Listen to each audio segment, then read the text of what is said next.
कसे आहात सगळे? सागर गिरगसे चॅनलमध्ये आपल्या सर्वांचं स्वागत आहे. आज आपण शिकणार आहोत लॉज ऑफ मोशनचा लेक्चर नंबर 2. तर आज आपण आता शिकणार आहोत यामध्ये आपण शिकणार आहोत स्केलर आणि वेक्टर क्वांटिटी. स्केलर आणि वेक्टर क्वांटिटी आपण कशाला म्हणतो? स्केलर आणि vector quantity.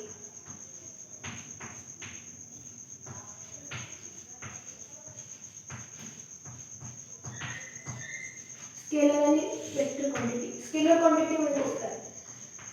The physical quantity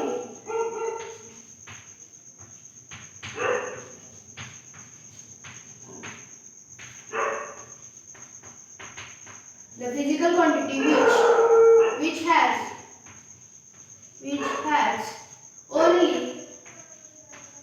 has only magnitude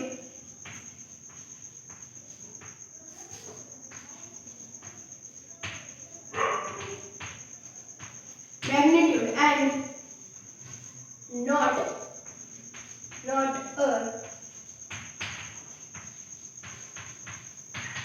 a direction is called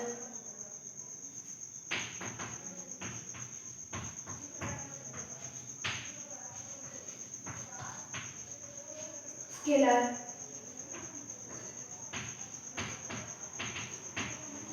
चला तर आपण आता एक्सप्लेनेशन पाहू. स्केलर क्वांटिटी आपण कशाला म्हणतो? The physical quantity which has only magnitude and not a direction is called scalar quantity. Direction is called scalar quantity. The physical quantity म्हणजे अशी भौतिक राशी ज्याला फक्त काय अवकाश म्हणजे काय मॅग्नेट्यूड, ज्याला फक्त मॅग्नेट्यूड आहे आणि डायरेक्शन नाही. आपण याला फक्त मॅग्नेट्यूड आणि डायरेक्शन आहे, अवकाश आणि दिशा नाही, आपण याला काय म्हणतो? Scalar quantity. ठीक. आता वेक्टर क्वांटिटीचं डेफिनेशन पाहू आणि त्याचं एक्सप्लेनेशन बघू.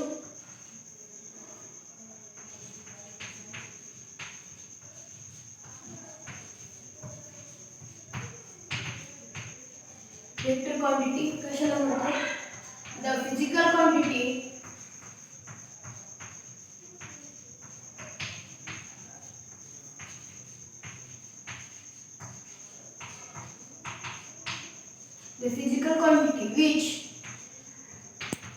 which has both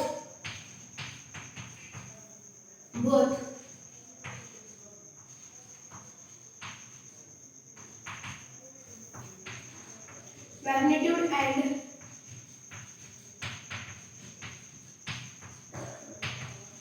direction is called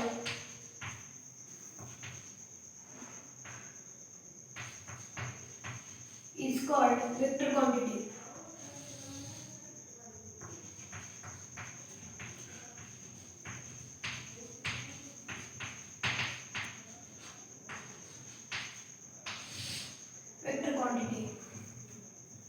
vector quantity में आधी डेफिनेशन वाचल्यानंतर आपण एक्सप्लेनेशन करू. The physical quantity which has both magnitude and direction is called vector quantity. तर आता एक्सप्लेनेशन करू. द फिजिकल क्वांटिटी म्हणजे अशी भौतिक राशी ज्याला बोथ म्हणजे दोन्ही physical quantity which has both म्हणजे अशी भौतिक राशी ज्याला दोन्ही पण काय मॅग्नेट्यूड अँड डायरेक्शन असणारे दोन्ही पण असणारे मॅग्नेट्यूड आणि डायरेक्शन असणारे वेक्टर क्वांटिटी आणि स्केलर वेक्टर क्वांटिटी मध्ये मॅग्नेट्यूड आणि डायरेक्शन दोन्ही पण असतात म्हणजे याला आपण म्हणतो वेक्टर क्वांटिटी. तर आता आपण पुढचा पॉइंट बघू. आता मी रफ करतोय सगळं.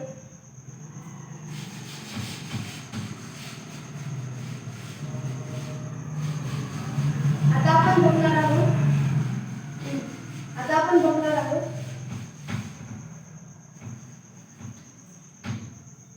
स्केलर क्वांटिटी मध्ये काय येतं आणि वेक्टर क्वांटिटी मध्ये काय येतं.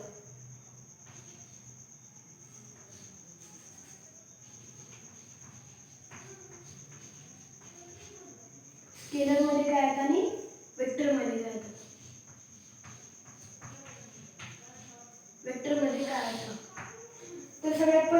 आपल्याला इथं बघायचं आहे मास. वेगळ्या कलरने लिहितो.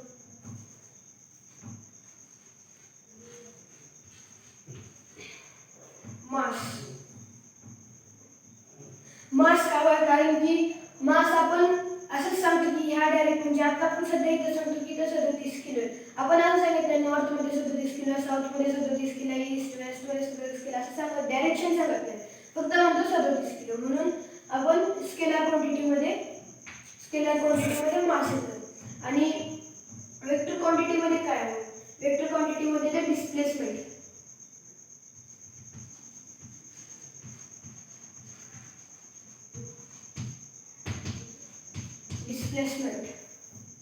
डिस्प्लेसमेंट वेक्टर क्वांटिटीमध्येच काय आहे? कारण की जसे डायरेक्शन असते त्याच्यामध्ये फक्त एक रेस, सरळ रेस ओढली तर ते डिस्प्लेसमेंट असते. म्हणजे आता समजा डायरेक्शन जर ह्या साईडला असेल, डायरेक्शन म्हणजे एकदम सरळ नसते, थोडा रस्ता दिसतो, थोडा सरळ म्हणजे असं थोडा वेगळा असतो. पण त्या डायरेक्शनमध्ये गेले आपण असं सांगतो, म्हणजे त्या डायरेक्शनमध्ये काय आपण असं सरळ सांगतो त्या डायरेक्शनमध्ये गेले. म्हणून त्या डायरेक्शन म्हणजे काय? ती आहे त्याची डिस्प्लेसमेंट आहे म्हणून आपण सांगतो असं त्याच डायरेक्शनमध्ये. डायरेक्शन आपण सांगतो म्हणून डिस्प्लेसमेंट कशात आहे? वेक्टर क्वांटिटीमध्ये आहे. तर सेकंड आहे लेंथ.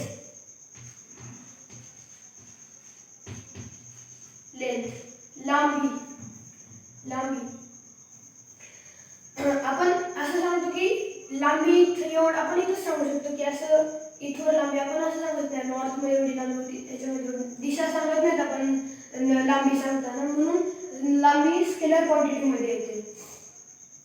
आणि एक्सलरेशन, इकडे आपण इथं एक्सलरेशन आपल्याला शिकायचं आहे.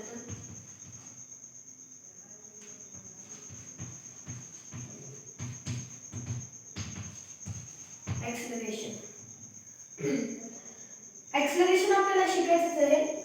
पण पुढं ती स्पीड शिकल्यानंतर आपल्याला एक्सलरेशन सहज कळून जाईल. एक्सलरेशनची डेफिनेशन सुद्धा खूप छोटी आहे. एक्सलरेशन शिकण्याच्या आधी आपण थोडीशी न्यूमरिकल्स पण शिकणार आहोत. म्हणून आणि आता आपण स्पीडकडे वळू. स्पीड.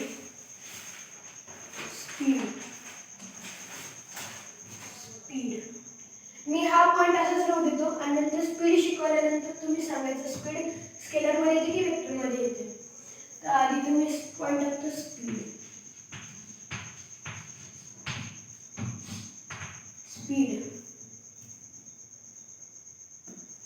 कलर बदलतो. स्पीड आपण काय म्हणतो? The distance. मी आधी डेफिनेशन लिहितो, नंतर डेफिनेशन वाचून सांगतो आणि नंतर एक्सप्लेनेशन करतो. The distance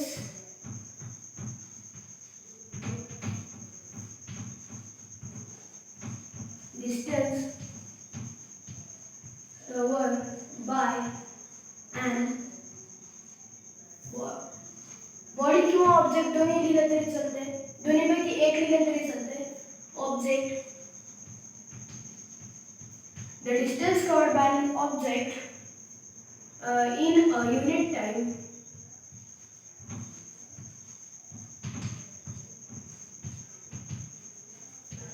is called speed.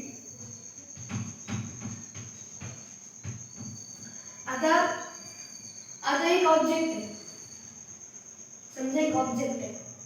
ह्या ऑब्जेक्टला इथून ते इकडे जायचं असेल, इथून त्याच्या इकडे जायचं आणि आपल्याला याची काय करायची? स्पीड काढायची.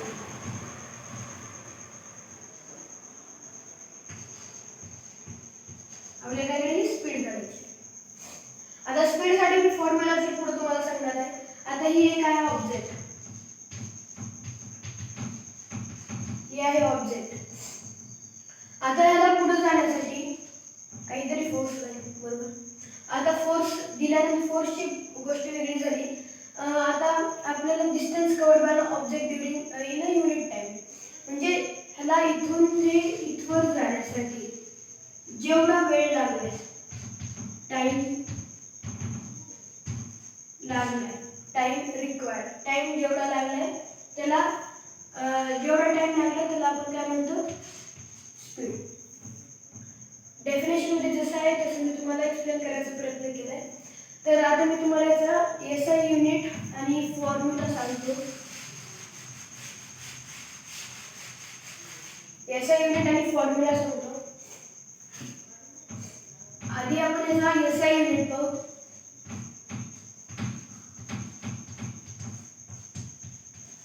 SI युनिट ह्याचा SI युनिट आहे मीटर पर सेकंद. हे कसं आलं ते मी तुम्हाला सांगतो. त्याच्या फॉर्म्युल्यावरून आपल्याला SI युनिट काढता येतं. आणि CGS unit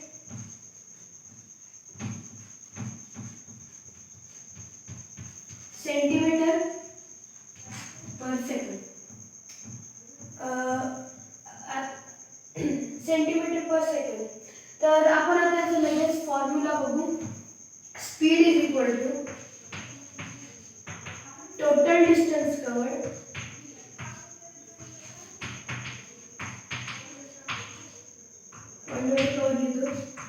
total distance covered upon time taken. हा याचा फॉर्म्युला आहे. तर आपल्याला मी फक्त लवकर हे वाचून घेतो, तुम्हाला एक्सप्लेन करतो आणि आपण लेक्चर इथे संपवू. The distance covered by an object in a unit time is called speed.